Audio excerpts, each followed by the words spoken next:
Suicidal tendency కొంచెం అనిపించి hang చేసుకుందాం అనుకున్నప్పుడు సార్ కొంచెం ప్రొటెక్ట్ చేశారు. అప్పుడు కొంచెం చెప్పారు, ఇవన్నీ ఇలా తప్పు, స్ట్రాంగ్ గా ఉండాలి, అందులో పాలిటిక్స్ లో ఉండాలంటే చాలా స్ట్రాంగ్ గా ఉండాలి, ఇవన్నీ ఫేస్ చేయగలగాలి, నేను ఒక ఫ్రెండ్ గా ఎప్పుడు ఉంటాను, నీ గైడ్ చేస్తూ ఉంటాను అని చెప్పారండి.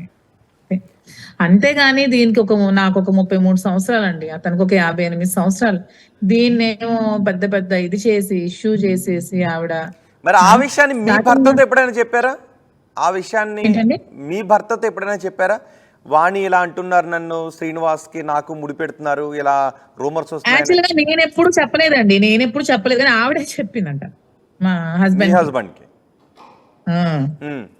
మా ఫ్యామిలీ మెంబర్స్ కి, మా బావగారు వాళ్ళకి, అందరికి ఆవిడే చెప్పిందంట. యాక్చువల్ గా ఆవిడే చెప్తున్నాను కదా, ఇంటెన్షన్స్ తో, కొన్ని బ్యాడ్ ఇంటెన్షన్స్ తో ఆవిడ ఇవన్నీ చేసిందండి. బాగా బ్యాడ్ ఇంటెన్షన్స్ అన్నమాట అవన్నీ, మరేం కదంతా బ్యాడ్ ఇంటెన్షన్స్.